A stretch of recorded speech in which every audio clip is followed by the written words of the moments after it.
ஒரு குடும்பம் நம் அனைவரையும் முட்டாளாக்க பார்க்கிறது. ஒரு குடும்பம் தமிழ்நாட்டையே சுரண்டி கொண்டிருக்கிறது. ஜனநாயக நாடுகள் அனைத்திற்கும் சென்று ஆராய்ச்சி செய்து பாருங்கள்.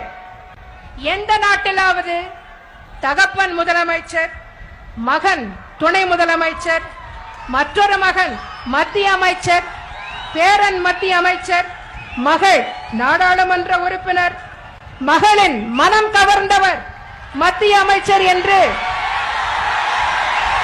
ஒரே குடும்பம் ஜனநாயகத்தின் பெயரால் இத்தனை பதவிகளை ஆக்கிரமித்துக் கொண்டு அழுக்கை தின்கின்ற மீன்கள் போல அதிகாரத்தை குதறி தின்கின்ற இது போன்ற குடும்பம் ஒன்று உலகத்தின் வேறு எந்த மூலையிலாவது இருக்கிறதா?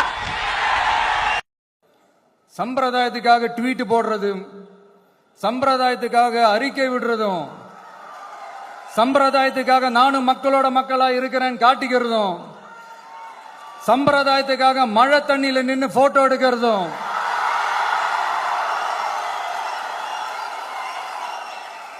எனக்கு அதுல கொஞ்சம் கூட உடன்பாடே இல்ல. பட் என்ன பண்றது, நம்மளும் சம்பிரதாயத்துக்காக சில நேரத்தில் அந்த மாதிரி செய்ய வேண்டியதா போயிடுது. கூட்டணி கணக்குகளை மட்டுமே நம்பி இரு மாப்புடன் 200 வெல்வோம்.